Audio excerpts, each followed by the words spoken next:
नमस्कार दोस्तों, आज की कहानी में आपका स्वागत है। मेरा नाम है सैफ और हम सुनेंगे सच्ची कहानी। गोली मार दो, हमें अपना नहीं करवाना, हमें अपने बच्चों को नेताओं के हवस के शिकार नहीं बनाना। अंकिता भंडारी अब इस दुनिया में नहीं रही। सपनों को पूरा करने के लिए वो घर से इतनी दूर आई थी, पर कभी ये नहीं सोचा था कि वो घर से ही नहीं, कुछ दिनों बाद दुनिया से ही दूर हो जाएगी। अगर अंकिता के दोस्त ने समय पर आवाज नहीं उठाई होती, सवाल नहीं किए होते, तो शायद अंकिता की मौत आज दुनिया के सामने आ भी नहीं पाती। वो दोस्त पुष्पदीप जम्मू में था, लेकिन अंकिता के रहस्यमय तरीके से गायब होने के बाद आवाज उठाई, अंकिता के परिवार को जानकारी दी। आज इस कहानी क्राइम नगर में जानते हैं पुष्पदीप से लेकर अंकिता की मौत की क्या है पूरी कहानी। क्राइम नगर ने इस पर आप लोगों के लिए कितनी जानकारी इकट्ठा की है, लेकिन उससे पहले इस वीडियो को बनाने में बहुत रिसर्च की गई है। अगर आप इस चैनल पर नए हैं तो वीडियो को लाइक और चैनल को सब्सक्राइब करना बिल्कुल भी ना भूलें। आइए जानते हैं अंकिता की कहानी उसके दोस्त की जुबानी। Titled Ankita murder case. करीब साल भर पहले की बात है। तब हर तरफ कोरोना का कहर था। ज्यादातर लोग घर पर थे या वर्क फ्रॉम होम कर रहे थे। मैं भी पढ़ाई कर रहा था। इसी दौरान इंस्टाग्राम के जरिए पहली बार अंकिता को जाना और फिर धीरे धीरे हमारी दोस्ती हो गई। कोरोना ने बहुत से लोगों की नौकरी छीन ली थी। अंकिता के पिता की भी नौकरी कोरोना की वजह से चली गई। अंकिता की मम्मी आंगनवाड़ी में काम करती थीं। खुद अंकिता ने 12वीं के बाद होटल मैनेजमेंट का कोर्स किया था। उसका छोटा भाई दिल्ली में सीए की पढ़ाई कर रहा था। 2022 में मैं अपनी पढ़ाई के लिए अपने घर से जम्मू चला गया। कोरोना अब कम हो रहा था। अंकिता भी घर चलाने के लिए अब नौकरी करना चाहती थी। उसने मुझे इस बारे में मदद मांगी। चूंकि अंकिता को घर के करीब ही कहीं नौकरी करनी थी, लिहाजा मैंने सोशल मीडिया के जरिए अंकिता के लिए नौकरी सर्च करना शुरू किया। इसी साल अगस्त के शुरुआती दिनों की बात है। एक जॉब साइट पर मुझे वनंतरा रिजॉर्ट का एड दिखा। इस रिजॉर्ट के लिए अलग अलग पोस्ट पर फीमेल स्टाफ की जरूरत थी। ये वो एड है। इसमें यह भी लिखा था कि सिर्फ वो लड़कियां यहां अप्लाई करें जो घर से बाहर रहने को तैयार हैं। उनके ठहरने के लिए यहां सारी सुविधाएं देने की बात भी कही गई थी। अलग अलग पोस्ट के लिए सैलरी 8 से 16 हजार के बीच थी। यह रिजॉर्ट अंकिता के घर से करीब 150 किलोमीटर दूर था। मुझे लगा यह अंकिता के लिए अच्छा होगा। इसी के बाद मैंने पहली बार रिजॉर्ट के मालिक पुलकित आर्य उनके एड का हवाला देकर अंकिता की नौकरी की बात की, मगर पुलकित ने मुझसे ज्यादा बात नहीं की। उसने बस इतना कहा कि कैंडिडेट से कहो कि वो मुझसे डायरेक्ट बात करे। इसके बाद अंकिता ने पुलकित से बात की। बातचीत अच्छी रही। इंटरव्यू के बाद पुलकित ने अंकिता को रिसेप्शनिस्ट का पोस्ट और 10,000 रुपए महीना सैलरी का ऑफर किया। अंकिता नौकरी के लिए तैयार हो गई। इसके बाद 28 अगस्त को बाकी सारी फॉर्मेलिटी पूरी हो गई। अंकिता को 3 सितंबर को ज्वाइन करने के लिए कहा गया। लेकिन मेरा आपसे एक सवाल है, क्या आज के समय में लड़कियों का अपने परिवार के लिए घर से बाहर निकलना सुरक्षित है? कमेंट बॉक्स में जरूर बताएं। बढ़ते हैं कहानी की तरफ। अंकिता अपनी पहली नौकरी से बहुत खुश थी, इसलिए भी क्योंकि उसका घर यहां से करीब था। मगर 3 सितंबर को जब वो रिजॉर्ट पहुंची तो पाया कि वहां उसके अलावा कोई और फीमेल स्टाफ नहीं है। इस बारे में जब उसने पुलकित से पूछा तो पुलकित ने बताया कि उसने होटल के सारे स्टाफ को कुछ वक्त पहले ही निकाल दिया है और अब नए स्टाफ की भर्ती कर रहा है। पुलकित ने बताया कि कुछ वक्त पहले यहां प्रियंका नाम की एक लड़की काम किया करती थी, मगर वो चोरी करते हुए पकड़ी गई। इसीलिए उसने सभी स्टाफ को नौकरी से निकाल दिया। मगर उसने अंकिता को भरोसा दिलाया कि जल्दी ही रिजॉर्ट में और भी फीमेल स्टाफ ज्वाइन करने वाली हैं। इसके बाद मुझे अंकिता ने बताया कि पुलकित ने सचमुच पुराने सभी स्टाफ को निकाल दिया है, सिवाय 2 लोगों के, एक सौरव और दूसरा अंकित। सौरव रिजॉर्ट का मैनेजर है, मगर असलियत यह है कि वो पुलकित का ना सिर्फ बचपन का दोस्त है, बल्कि दोनों ने साथ पढ़ाई भी की थी। अंकित भी पुलकित का पुराना दोस्त है। अंकिता ने रिजॉर्ट में नौकरी तो शुरू कर दी, पर उसे जल्दी ही एहसास हुआ कि यहां ठहरने के लिए टूरिस्ट कम आते हैं। रिजॉर्ट ज्यादातर पार्टियों के लिए बुक होता। रिजॉर्ट में करीब 13 कमरे हैं, जबकि कुछ कमरे बन रहे थे। अमूमन पार्टी के लिए सारे कमरे बुक किए जाते थे। पार्टी भी ज्यादातर वीकेंड में हुआ करती थी। अंकिता की ज्वाइनिंग के पहले हफ्ते में ही ऐसी ही एक पार्टी में एक गेस्ट ने शराब पीने के बाद अंकिता को जबरन गले लगाने की कोशिश की। इस पर अंकिता ने उसी वक्त पुलकित से इसकी शिकायत की। तब पुलकित ने उस गेस्ट को अंकिता के सामने खूब डांटा।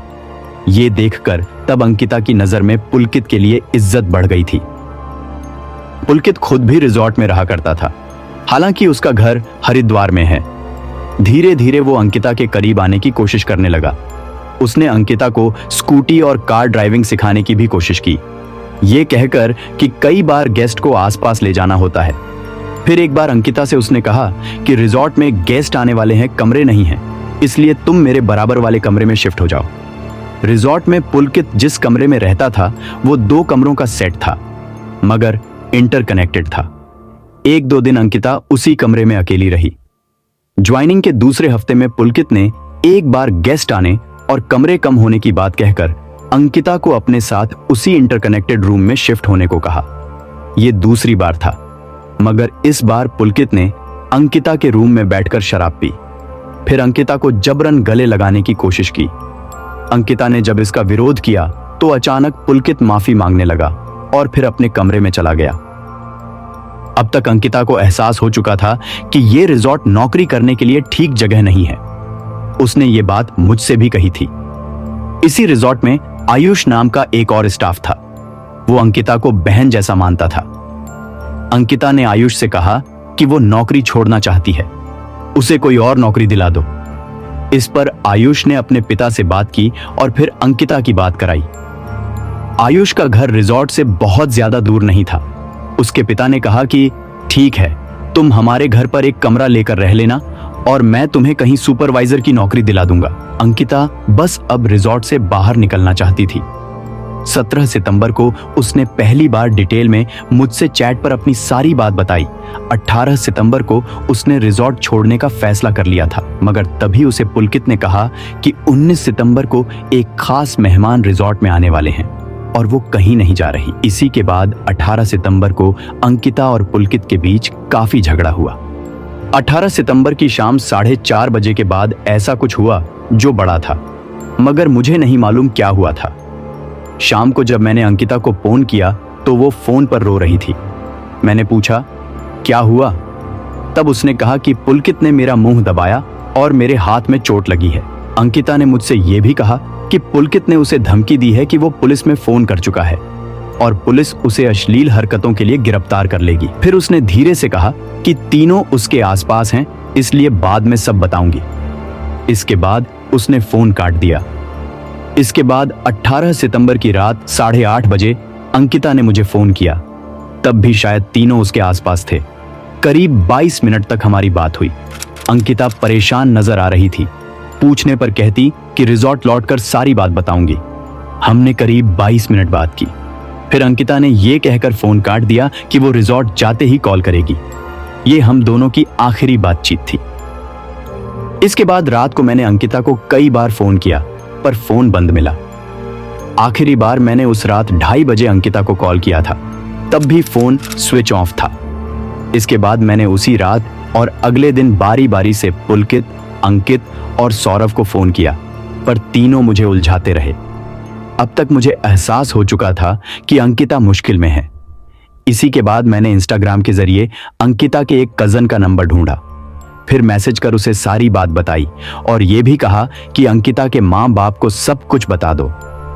अंकिता के कजन ने 19 सितंबर की शाम पहली बार अंकिता की गुमशुदगी की जानकारी उसके माँ बाप को दी, जिसके बाद वो अगली सुबह रिजॉर्ट पहुंचे। मुझे भी अंकिता की फिक्र हो रही थी, इसीलिए 20 सितंबर की शाम जम्मू से रवाना हो गया और 21 सितंबर की सुबह रिजॉर्ट पहुंच गया। वहां पुलिस को अपना बयान भी दिया। फिर 23 की रात वापस जम्मू आ गया। तब तक अंकिता या उसकी लाश नहीं मिली थी। मुझे ऐसा लगता है कि अंकिता 18 सितंबर के बाद भी जिंदा थी। बहुत मुमकिन है कि उसे 22 या 23 सितंबर को मारा गया है, पर इस दौरान अंकिता कहां थी, उसके साथ क्या हुआ, ये सच बाहर आना चाहिए। अंकिता एक बहुत अच्छी लड़की थी। वो दुनिया में कुछ करना चाहती थी।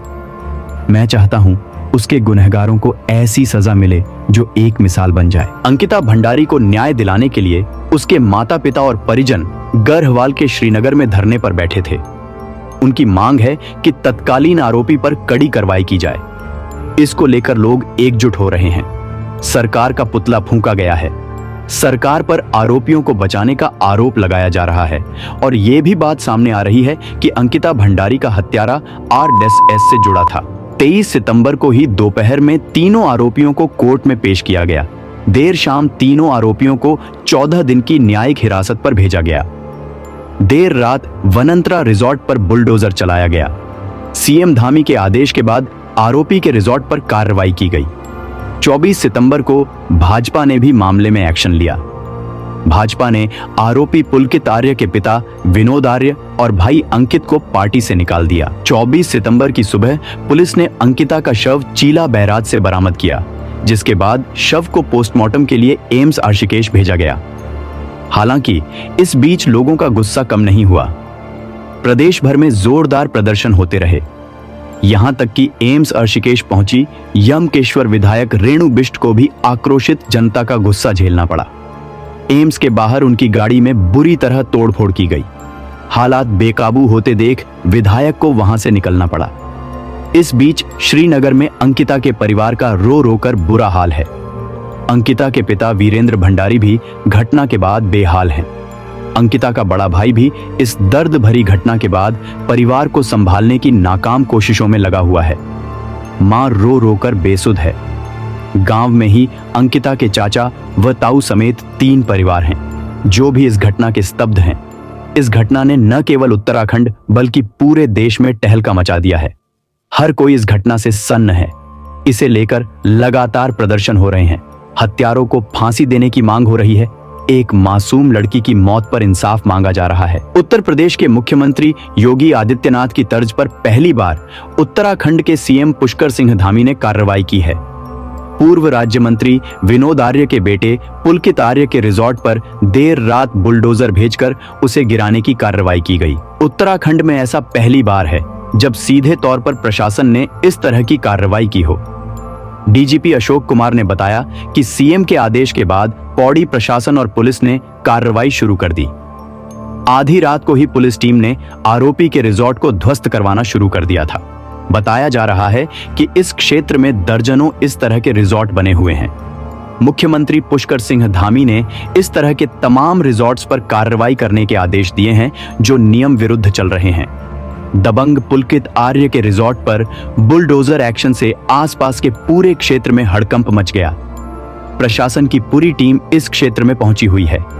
एसडीएम प्रमोद कुमार ने बताया कि रिजॉर्ट को जेसीबी से तोड़ दिया गया है।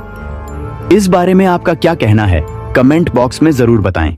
मिलते हैं अगले वीडियो में। धन्यवाद।